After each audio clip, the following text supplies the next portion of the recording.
अभी आपने बधाई का गान किया कि तारा महल में आज बधाई।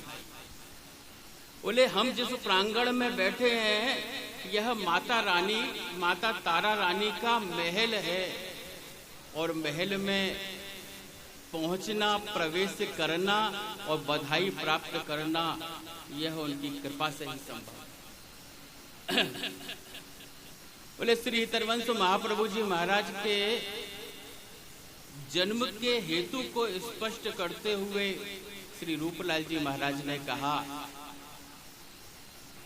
कि रास मध्य ललिता जी प्रार्थना जब कीनी और करते सुकुमारी प्यारी बंसी तब दीनी, सोई कली प्रकट रूप वंशी बपुधार्यो और कुंज भवन रास रवन त्रिभुवन विस्तार्यो। बोले वृंदावन धाम के कुंज में प्रिया प्रीतम का रास विलास चल रहा था, तो परम भक्त कृष्णदास जी महाराज विराजमान थे, अन्य रसिक जन भक्त जन विराजमान थे। तो मुगलों ने उस समय वृंदावन में ब्रजमंडल पर आक्रमण किया। तो जब आक्रमण किया तो संत जन भक्त जनों के मस्तक धड़ से अलग कर दिए। तो कृष्णदास जी विराजमान थे, उनसे भक्तजनों ने कहा कि कृष्णदास भागो, मुगल आए। तो कृष्णदास जी महाराज बोले कि प्रिया प्रीतम की कितनी सुंदर लीला हो रही है, कितना शोभायमान इनका स्वरूप है, यदि इस समय इसको छोड़ के भागूंगा तो लीला के सुख से वंचित हो जाऊंगा। सब छोड़ के भाग गए, लेकिन कृष्णदास जी महाराज वृंदावन की कुंज बीथियों को छोड़ के नहीं गए। मुगलों ने उनका सर कलम कर दिया। उस स्थिति को देखकर ललिता जी जो सखियां थी उनका हृदय द्रवीभूत हो गया। उन्होंने प्रिया जी से कहा कि स्वामिनी, आपने देखा जब भक्तजन आपकी लीला का दर्शन कर रहे होते हैं, उसका चिंतन कर रहे होते हैं, तो मुगल उनको मृत्यु प्रदान कर देते हैं। तो बोले महाराज आप कृपा करो, किसी को इस भूमंडल पर भेजो। प्रिया जी ने समस्त सखियों की ओर दृष्टिपात किया, और दृष्टिपात करने के उपरांत लाल जी के हस्त कमल में बंसी जी थी।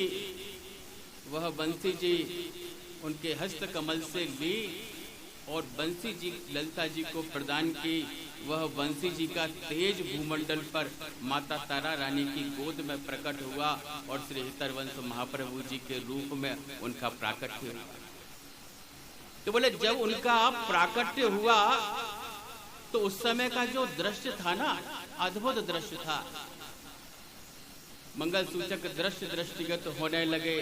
सेवक जी महाराज ने सेवक वाणी में दर्शन कराया कि निर्जल सजल सरोवर भये। जो कृष्णकालीन सरोवर बाद गांव में स्थापित है ना, वह सूखा पड़ा था। बोले निर्जल सजल सरोवर भये, उगते पल्लव वृक्षन नए। जो सूखे वृक्ष थे वह हरे हो गए और उसमें पत्र पुष्प प्रकट हो गए। उगते वृक्ष पल्लव नए, दये सकल सुख सवन को, असन सैन सुख नित नित नए। अन्न सुकाल चहु दिस भये, गए अशुभ सब विश्व के। श्री हितरवंश महाप्रभु जी का प्राकट्य हुआ, चहु ओर प्रसन्नता छा गई। देवता पुष्प की वृष्टि करने लगे। बोले भैया हो, किशोरदास जी महाराज ने बधाई का गान किया है ना, भैया हो अद्भुत मंगल आज।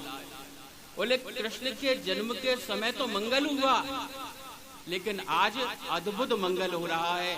उस अद्भुत मंगल का दर्शन कराया। समस्त देवता ब्रजमंडल आ रहे हैं और उस उत्सव का आनंद ले रहे हैं। तो जब बधाई का और जन्मोत्सव का संवाद बैकुंठ तक पहुंचा तो लक्ष्मी नारायण भी आए। बोले वह बधाई का गान संवाद कैलाश तक पहुंचा तो शिव पार्वती भी आए। तो जब वह संवाद बैकुंठ तक पहुंचा तो लक्ष्मी जी आने लगी। तो नारायण ने भी कहा कि हम भी चल रहे हैं। समस्त देवता ब्रज में दर्शन कर रहे हैं, सेवा कर रहे हैं, पुष्प वृष्टि कर रहे हैं, चलो हम भी चलते हैं। तो लक्ष्मी नारायण आए और आकर के उस उत्सव में सम्मिलित हुए और अपने नेत्रों को धन्य कर रहे हैं कि जाको ध्यान धरत हैं श्रीपति ऐसे वेद बखान। बोले उसका दर्शन कराया कि उस दिव्य उत्सव का नारायण भी ध्यान कर रहे हैं और अपने उस लीला को मस्तक पर धारण कर। जब कैलाश से माता पार्वती आने लगी तो शंकर जी ने कहा कि पार्वती हम भी चल रहे हैं। तो उन्होंने कहा कि चलो। तो शिव पार्वती आए तो माता पार्वती तो तारा महल में प्रवेश कर गई, लेकिन भोलेनाथ का शिव का वह स्वरूप देख के उन्होंने बाघांबर धारण किया हुआ था, सर्प लटक रहे थे, कातर बिच्छू लटक रहे थे। तो जो पार्षद थे ना उन्होंने उनको रोक दिया। माता पार्वती अंदर चली गई, शिव बाहर रह गए। वह सखी सहचरियों से बहुत अनुनय विनय करते हैं कि बोले हमको भी इस महल में इस उत्सव में सम्मिलित करा दो। तो नहीं, उनको सम्मिलित नहीं कराते। तो शिव प्रार्थना करते हैं कि बोले आपके महाराज समस्त अवतार हुए, उन समस्त अवतारों का मैंने दर्शन किया, लेकिन आज बंसी जी का प्राकट्य हुआ और मैं इस सुख से, इस दर्शन से वंचित हो रहा हूँ। तो उन्होंने बहुत अनुनय विनय किया तो कोई ने नहीं सुना। उन्होंने कहा कि तुम्हारे स्वरूप को देख करके बालक भयभीत हो जाएगा। लेकिन शिव की जो प्रार्थना थी वह प्रार्थना श्री हितरवंश महाप्रभु जी महाराज ने सुनी। शिव तारा महल के बाहर खड़े होकर गान कर रहे हैं कि माता तारा रानी सुन लें, माता तारा रानी सुन लें।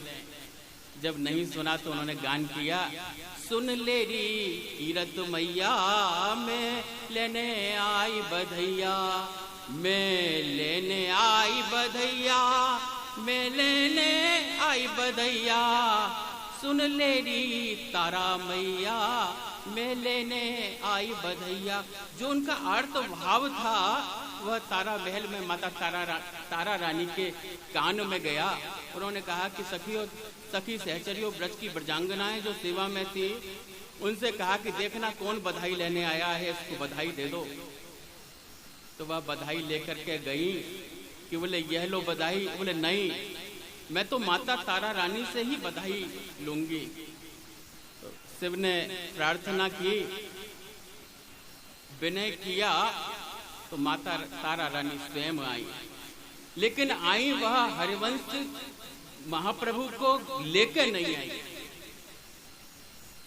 उन्होंने बहुत प्रार्थना करी, बोले महाराज दर्शन तो करा देते, मेरे मन की अभिलाषा है वह तो अधूरी रह गई। तो शिव के स्वरूप को देख के माता तारा रानी बोली कि यदि मैं उसको लाऊंगी तो वह भयभीत हो जाएगा, रोदन करने लगेगा। इतना कहना मात्र था। तो अंदर महल से पालने में श्री हितरवंश महाप्रभु जी महाराज पौड़े हुए थे। उन्होंने रोदन प्रारंभ किया और उनका रोदन शांत नहीं। तो शिव ने कहा कि माता मेरे मस्तक में एक जड़ी है, उस जड़ी का स्पर्श हरिवंश से करा दो तो बालक का रोदन शांत हो जाएगा। माता तारा रानी ने बहुत प्रयास किया कि किसी तरह से यह चुप हो जाए। जब चुप नहीं हुए तो हरिवंश महाप्रभु जी को लेकर अपनी गोद में आई। तो उनका दर्शन करके शिव प्रसन्न हो गए कि मैंने सभी स्वरूपों का दर्शन किया। आज भूमंडल पे बंसी जी महाराज का अवतार हुआ, उनका दर्शन करके मैं धन्य हूँ। उन्होंने माता तारा रानी से कहा कि बोले माता हरिवंश के दोनों हस्तकमल मेरे मस्तक पर रख दो, बोले इनका रोदन सहज शांत हो जाएगा। माता तारा रानी ने दोनों हस्तकमल शिव के मस्तक पर रखे, उनका रोदन बिल्कुल शांत हो गया। प्रसन्न हुए शिव और उन्होंने उनके चरणारविंद में अपने मस्तक को नवाया, प्रणाम किया। तो यह बधाई का उत्सव और बधाई का गान चल रहा था। तो सभी देवी देवता सम्मिलित होने आए। ब्रज में भी प्रसन्नता छा गई। अभी आपने ढाणी लीला का दर्शन किया। तो ढाड़ी ढाड़न भी बधाई लेने आए। तो माता तारा रानी बधाई देती हैं। बधाई देने के पश्चात उनको खूब रत्न आभूषण देती हैं। तो ढाड़ी ढाड़न कहते हैं कि बोले माता, हमें रत्न आभूषणों की जरूरत नहीं, आप हमको यह रत्न आभूषण दे रहे हैं, इन रत्न आभूषणों की हमें जरूरत नहीं। बोले महाराज, हमारे न जाने के कल्प बीते, किते भाड़े भये रीते, अभी के हार के जीते, जो पाया तुझसा रखवाले। बोले न जाने माता, हमारे कितने कल्प व्यतीत हो गए। बोले एक कल्प में कितने वर्ष होते हैं? बोले एक कल्प में 3 करोड़ 32 लाख वर्ष होते हैं। बोले न जाने महाराज, हमारे कितने कल्प व्यतीत हो गए, लेकिन हमें आज भगवत कृपा से वंशी अवतार इनके जन्म के अवसर पर ढाड़ी बनने का सौभाग्य प्राप्त हुआ। माता तारा रानी, हम तो धन्य हो गए। बोले न जाने के कल्प बीते, किते भाड़े भये बीते, अभी के हार के जीते, जो पाया तुझसा रखवाला। बोले हमने इतने जन्म हार गए, इतने जन्म हमने अपने व्यर्थ व्यतीत कर दिए। आज यह मंगलमय घड़ी हमारे इस जन्म के अवसर पर उपस्थित हुई है। बोले महाराज, आप इतनी कृपा करो कि तेरी ढाड़िन कहाई में बड़ी निधि आज पाई में, यही मांगो बधाई में, मिटे यह देह जंजाला। बोले महाराज, मैं तो केवल आपसे बधाई में यही कामना करती हूँ, यही मांगती हूँ कि यह जो देह का जंजाल है, यह 84 लाख योनियों का आवागमन का चक्र है, इससे मुक्त होकर सखी स्वरूप प्राप्त करके नित्य विहार वृंदावन धाम में प्रिया प्रीतम के लीला विलास में प्रवेश कर जाऊं। केवल आपसे बधाई में यही मांगती हूँ। सांसारिक जीव तो सांसारिक वस्तु पदार्थ मांगते हैं, लेकिन अपने मन में विचार करना, हम बधाई उत्सव में जाएं तो सांसारिक वस्तु पदार्थ की कामना ना करें। बोले किसकी कामना करें? कि ऐसी बधाई मिले कि इस नित्य विहार वृंदावन धाम में हमारा प्रवेश। हम ये टॉफी बिस्कुट, अब ये जो वस्त्र वगैरह आपको बधाई में मिले, यह बधाई कोई साधारण बधाई होती है? बोले यह जो वस्त्र मिले, इन वस्त्रों को संभाल के रखना। बोले यह कवच का काम करते हैं। आपके ऊपर कोई भी संकट, कोई भी विपत्ति आएगी तो यह आपके कवच का काम करेंगे। और यह जो टॉफी बिस्कुट खेल खिलौने होते हैं ना, यह भी कोई साधारण नहीं होते। आप यह टॉफी बिस्कुट लेकर जाएंगे, आप उस प्रसाद को, बधाई स्वरूप प्रसाद को ग्रहण कीजिएगा, आपके देह के जितने विकार हैं वह विकार नष्ट हो जाएंगे। आप खेल खिलौने लेकर जाते हैं तो बधाई में यह जो खेल खिलौने मिले, यह खेल खिलौने भी साधारण नहीं होते। बोले आप यह खेल खिलौने लेके जाते हैं, आपके घर में मंगलमय अवसर उपस्थित होते हैं। कोई खेलने वाले बालक का जन्म होता है, मंगलमय घड़ी आती है, यह खेल खिलौने आपके घर में सदैव मंगल करते हैं। और यह जो रुपए पैसे बधाई में मिलते हैं ना, जो बधाई झोली पसार के मांगनी चाहिए। हम बड़े भाग्यशाली हैं कि तारा महल में बधाई लेने आए। इस झोली को छोटी मत करो, बड़ी से बड़ी झोली लेके आना और यहाँ से सहज भर के ले जाना। उनकी कृपा से झोली सदैव भरी रहेगी। जितने भी उत्सव होते हैं उसमें यह जो बधाई का उत्सव होता है ना, यह सबसे मंगलमय उत्सव होता है। और आप इस उत्सव में जो भी मांगेंगे वह आपको सहज मिल जाएगा।